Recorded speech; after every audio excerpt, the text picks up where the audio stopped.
Chapter 8, Kindergarten Dropout. Why, Ramona, whatever is the matter? Mrs. Quimby wanted to know when Ramona opened the back door. Oh, nothing. Ramona had no trouble hiding the gap in her teeth. She did not feel like smiling, and not having a tooth to leave for the tooth fairy was only a small part of her trouble. Mrs. Quimby laid her hand on Ramona's forehead. Are you feeling all right? She asked. Yes, I feel all right, answered Ramona, meaning that she did not have a broken leg, a skinned knee, or a sore throat. Then something must be wrong, insisted Mrs. Quimby. I can tell by your face. Ramona sighed. Miss Binny doesn't like me any more, she confessed. Of course Miss Binny likes you, said Mrs. Quimby. She may not like some of the things you do, but she likes you. No, she doesn't, contradicted Ramona. She doesn't want me there anymore. Ramona felt sad thinking about the recess and the new seat work she was going to miss. Why, what do you mean? Mrs. Quimby was puzzled. Of course Miss Binny wants you there. No, she doesn't, insisted Ramona. She told me not to come back. But why? She doesn't like me, was Ramona's answer. Mrs. Quimby was exasperated. Then something must have happened. There is only one thing to do, and that is to go to school and find out. Eat your lunch and we'll go to school before afternoon kindergarten starts and see what this is all about. After Ramona had picked at her sandwich a while, Mrs. Quimby said briskly, Put on your sweater, Ramona, and come along. No, said Ramona, I'm not going. Oh, yes, you are, young lady, said her mother, and took her daughter by the hand. Ramona knew she had no choice when her mother started calling her young lady. She dragged her feet as much as she could on the way to school, where the afternoon kindergarten was behaving like the morning kindergarten. Half the class was lined up by the door waiting for Miss Binny, while the other half raced around the playground. Ramona stared at the ground because she did not want anyone to see her, and when Miss Binny arrived, Mrs. Quimby asked to talk to her for a moment. Ramona did not look up. Her mother led her to the bench beside the kindergarten door. You sit there and don't budge while I have a little talk with Miss Binny, she told Ramona. Ramona sat on the bench, swinging her feet, thinking about her tooth in Miss Binny's drawer and wondering what her teacher and her mother were saying about her. Finally, she could stand the suspense no longer.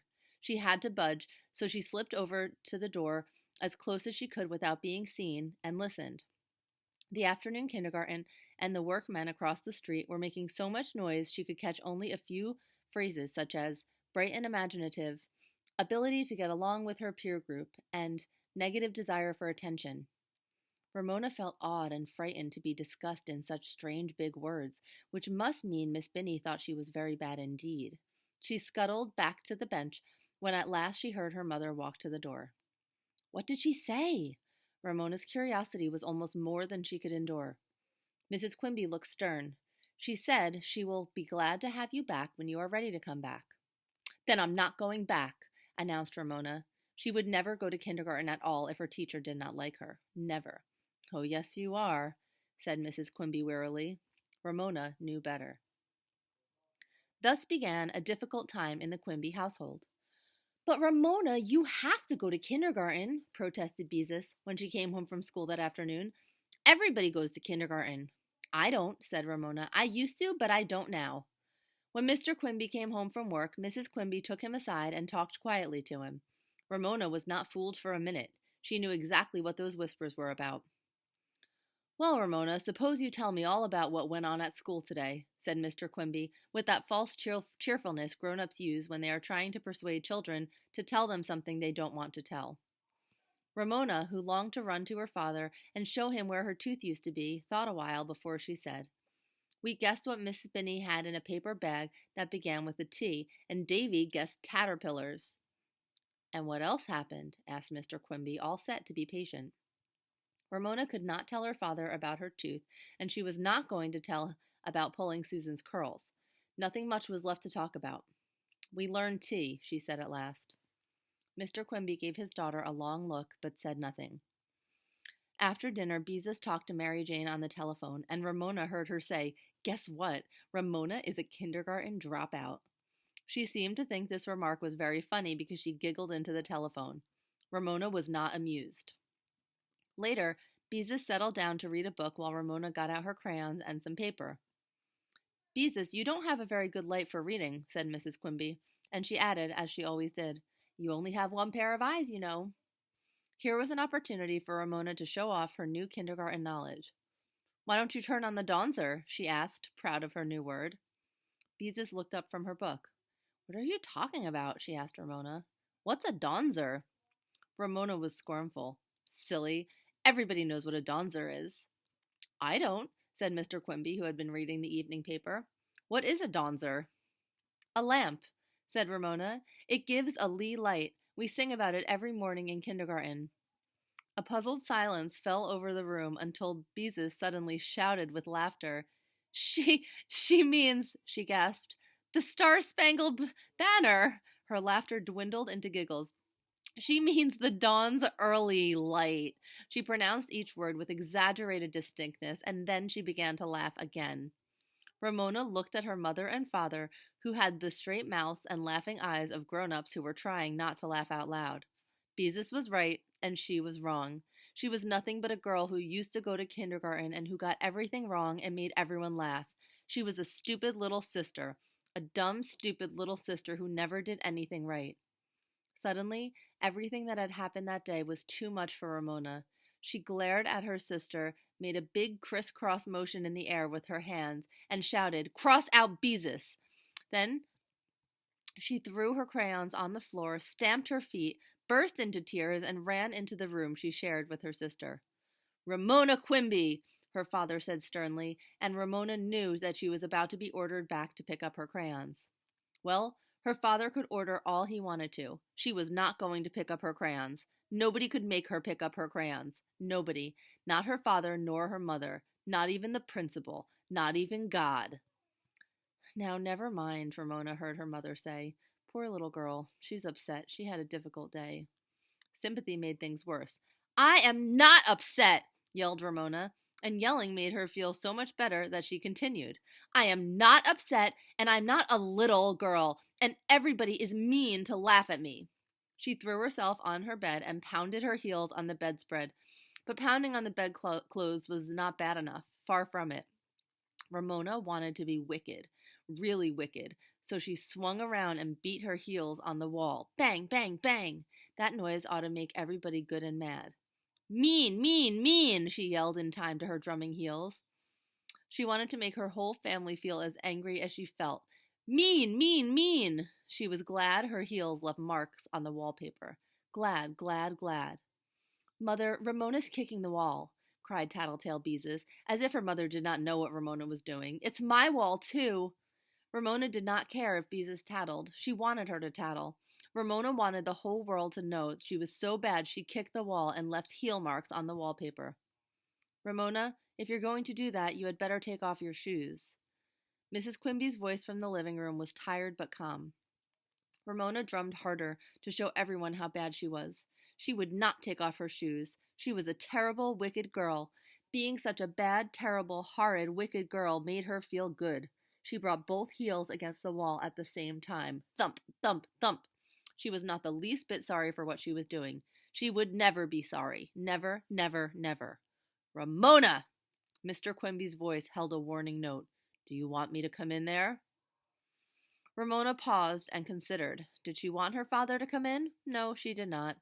Her father, her mother, nobody could understand how hard it was to be a little sister. She drummed her heels a few more times to prove that her spirit was not broken. Then she lay on her bed and thought wild, fierce thoughts until her mother came and silently helped her undress and get into bed. When the light had been turned out, Ramona felt so limp and tired that she soon fell asleep. After all, she had no reason to try to stay awake because the tooth fairy was not going to come to her house that night. The next morning, Mrs. Quimby walked into the girls' room and said briskly to Ramona, "Which dress do you want to wear to school today?" The empty space in her mouth and the heel marks on the wall above her bed reminded Ramona of all that had happened the day before. "I'm not going to school," she said, and reached for her play clothes while Beezus put on a fresh school dress. A terrible day had begun. No one said much at breakfast. Howie, who had recovered from his cold, stopped for Ramona on his way to school, and then went on without her.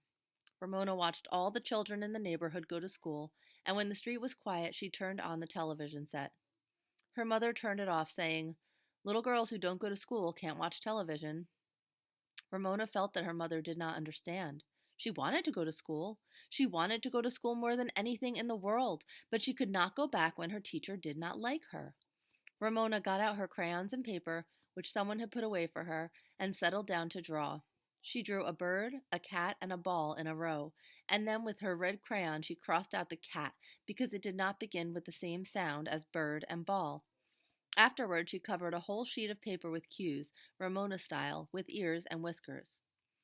Ramona's mother did not feel sorry for Ramona. She merely said, "Get your sweater, Ramona. I have to drive down to the shopping center." Ramona wished she had a dime from the tooth fairy to spend. There followed the most boring morning of Ramona's entire life. She trailed along after her mother in the shopping center while Mrs. Quimby bought socks for Beezus, some buttons and thread, pillowcases that were on sale, a new electric cord for the waffle iron, a package of paper for Ramona to draw on, and a pattern. Looking at patterns was the worst part. Ramona's mother seemed to sit for hours looking at pictures of boring dresses. At the beginning of the shopping trip, Mrs. Quimby said, "Ramona, you mustn't put your hands on things in stores." Later, she said, "Ramona, please don't touch things." By the time they reached the pattern counter, she said, "Ramona, how many times do I have to tell you to keep your hands to yourself?" When Mrs. Quimby had finally selected a pattern and they were leaving the store, who should they run into but Mrs. Wisser, a neighbor. "Why, hello!" exclaimed Mrs. Wisser, "and there's Ramona. I thought a big girl like you would be going to kindergarten." Ramona had nothing to say. "How old are you, dear?" asked Mrs. Wisser. Ramona still had nothing to say to Mrs. Wisser, but she did hold up 5 fingers for the neighbor to count. "5!" exclaimed Mrs. Wisser. "What's the matter, dear? Has the cat got your tongue?" Ramona stuck out her tongue just enough to show Mrs. Wisser that the cat had not got it. Mrs. Wisser gasped. "Ramona!" Mrs. Quimby was thoroughly exasperated. "I'm sorry, Mrs. Wisser. Ramona seems to have forgotten her manners." After this apology, she said angrily, "Ramona Geraldine Quimby, don't you ever let me catch you doing such a thing again." "But, Mama," protested Ramona as she was dragged toward the parking lot, "she asked me, and I was just showing—" There was no use in finishing the sentence because Mrs. Quimby was not listening, and she probably would not have understood if she had listened. Mrs. Quimby and Ramona returned home in time to pass the morning kindergarten, straggling along the sidewalk with their seat work papers to show their mothers. Ramona got down on the floor of the car so she would not be seen. Later that afternoon, Beezus brought Mary Jane home from school to play. "How did you like kindergarten today, Ramona?" asked Mary Jane in a bright, false tone. It told Ramona all too clearly that she already knew Ramona had not gone to kindergarten. "Why don't you shut up?" asked Ramona. "I'll bet Henry Huggins isn't going to want to marry a girl who hasn't even finished kindergarten," said Mary Jane. "Oh, don't tease her," said Beezus, who might laugh at her sister herself, but was quick to protect her from others. Ramona went outside and rode her 2-wheeled, lopsided tricycle up and down the sidewalk for a while before she sadly removed Miss Binny's red ribbon, which she had woven through the spokes of her front wheel. On the second morning, Mrs. Quimby took a dress out of Ramona's closet without a word. Ramona spoke. "I'm not going to school," she said. "Ramona, aren't you ever going back to kindergarten?" Mrs. Quimby asked wearily. "Yes," said Ramona. Mrs. Quimby smiled. "Good. Let's make it today." Ramona reached for her play clothes. "No, I'm going to stay away until Miss Binny forgets all about me, and then when I go back she'll think I'm somebody else." Mrs. Quimby sighed and shook her head. "Ramona, Miss Binny is not going to forget you." "Yes, she will," insisted Ramona. "She will if I stay away long enough." Some older children on the way to school shouted, "Dropout!" as they passed the Quimby's house. The day was a long, long one for Ramona. She drew some more seat work for herself, and afterward there was nothing to do but wander around the house, poking her tongue in the hole where her tooth was while she kept her lips shut tight. That evening, her father said, "I miss my little girl smiles." Ramona managed a tight-lipped smile that did not show the gap in her teeth.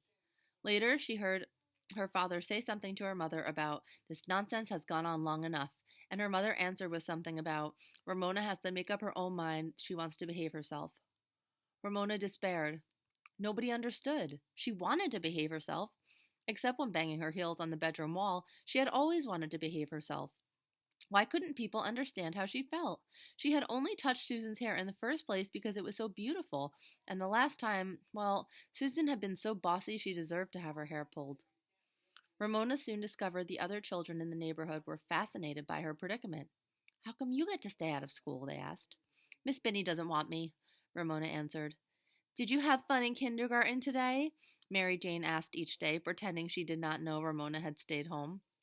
Ramona, who was not fooled for an instant, disdained to answer. Henry Huggins was the one, quite unintentionally, who really frightened Ramona. One afternoon, when she was pedaling her lopsided two-wheeled tricycle up and down in front of her house, Henry came riding down the street delivering the journal. He paused with one foot on the curb in front of the Quimby's house while he rolled a paper. Hi, said Henry. That's quite a trike you're riding. This isn't a trike, said Ramona with dignity. This is my two-wheeler. Henry grinned and threw the paper onto the Quimby's front steps. How come the truant officer doesn't make you go to school? He asked. What's a truant officer? Asked Ramona. A man who gets after kids who don't go to school, was Henry's careless answer as he pedaled on down the street. A truant officer, Ramona decided, must be something like the dog catcher who sometimes came to Glenwood School where there were too many dogs on the playground. He tried to lasso the dogs, and once, when he did manage to catch an elderly overweight basset hound, he shut the dog in the back of his truck and drove away with it. Ramona did not want any truant officer to catch her and drive away with her, so she put her lopsided two-wheeled tricycle into the garage and went into the house and stayed there, looking out from behind the curtains at the other children and poking her tongue into the space where her tooth used to be. Ramona, why do you keep making such faces? Asked Mrs. Quimby in that tired voice she had been using the last day or so. Ramona took her tongue out of the space. I'm not making faces, she said. Pretty soon her grown-up tooth would come in without the tooth fairy paying a visit, and no one would ever know she had lost a tooth. She wondered what Miss Binny had done with her tooth. Thrown it away, most likely. The next morning, Ramona continued to draw rows of 3 pictures, circle 2, and cross out 1, but the morning was long and lonely. Ramona was so lonely she even considered going back to kindergarten, but then she thought about Miss Binny, who did not like her anymore and who might not be glad to see her. She decided she would have to wait much, much longer for Miss Binny to forget her. When do you think Miss Binny will forget me? Ramona asked her mother. Mrs. Quimby kissed the top of Ramona's head. I doubt if she will ever forget you, she said. Not ever, as long as she lives. The situation was hopeless. That noon, Ramona was not at all hungry when she sat down to soup, a sandwich, and some carrot sticks. She bit into a carrot stick, but somehow chewing it took a long time. She stopped chewing altogether when she heard the doorbell chime. Her heart began to thump. Maybe the truant officer had finally come to get her and carry her off in the back of his truck. Maybe she should run and hide. Why, Howie, Ramona heard her mother say. Feeling that she had a close call, she went on chewing away at the carrot stick. She was safe. It was only Howie. Come on in, Howie, said Mrs. Quimby. Ramona's having her lunch. Would you like to stay for some soup and a sandwich? I can phone your mother and ask her if it's all right.